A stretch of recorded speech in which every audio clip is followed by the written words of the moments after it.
Hi, this is Hank Field. In this video, I'm going to show you a GUI way of interacting with a remote server and how you can move files between that remote server and your computer. So far we've looked at SSH through the command line and secure copy through the command line. Now what I want you to do is try one of the free GUIs that you can use to connect to the server, to a server, and we're going to use Cyberduck. Other ones are available. This one's a nice free one. So if you go to cyberduck.io and you scroll down a little bit, you'll see a download for Windows and a download for Mac. I'm on Mac, so I'm going to click on this one. And this just downloads a zip file on Mac that has the app right there. So this is something you can drag and drop into your applications folder if you want, but if you just double click on it, you should get a prompt that looks like this. Just say open.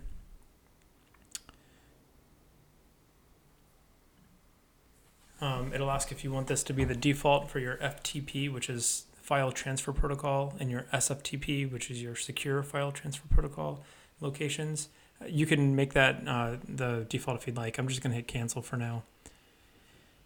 Okay, so here's what you're going to do. We're going to go to open connection is the first thing.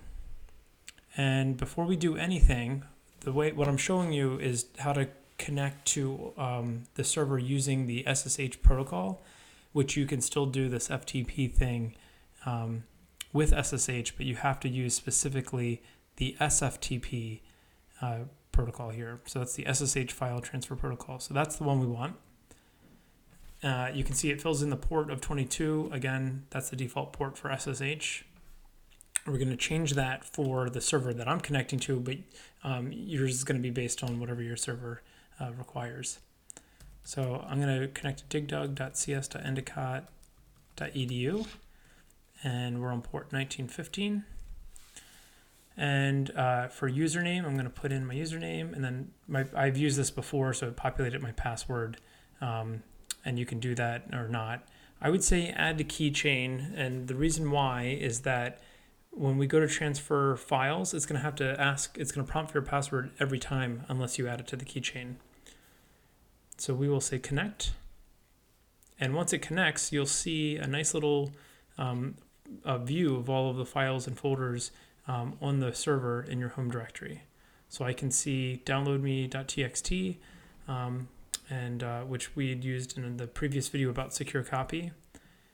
And if I go over to Finder here, let me go over to my desktop, I'll show you how easy it is with Cyberduck to transfer files. So let's say that I have myfile.txt on my desktop. So that's the folder that I'm in on in my Finder window, and I'd like to copy it over to my DigDug home directory. I'm just going to drag and drop it right over here, and a little window pops up to tell me that that was successful. I have a little history here of some previous files that I've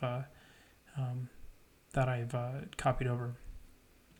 Okay, I can easily go the other way. So if I'd like to have downloadme.txt downloaded over to my desktop, I can just drag and drop it over to my desktop. Oh, lost my windows. Okay, so there we go. If you wanted to, you could also edit a file. So let's say I want to edit this one. I could say edit with. So I right-clicked on it and then said edit with, and I can choose among these options here. We're going to edit it with text edit. And I'm just going to put in some extra stuff in there, and I'm going to save, and it will transfer it over to the server. So this has the update, and you can see the new timestamp over here. And yeah, so that's pretty easy. You can also just double click on something, and that'll also download it automatically to your downloads folder. So it's super easy. There's a few other things you can do. So you can create new folders, new files. You can open up multiple views if you'd like. There's a lot of nice little things you can do. It's easy to navigate through a directory structure. Okay, so if you don't like the command line, if it really freaks you out, feel free to use something like this. It's an easy way to kind of explore what you don't get using a tool like this that you do get by using SSH directly is you can't really run programs in any kind of meaningful way. And so it's really good to learn those command line tools so that when you're have access to a server, you can run programs and you can compile things and create scripts and things like that. All right.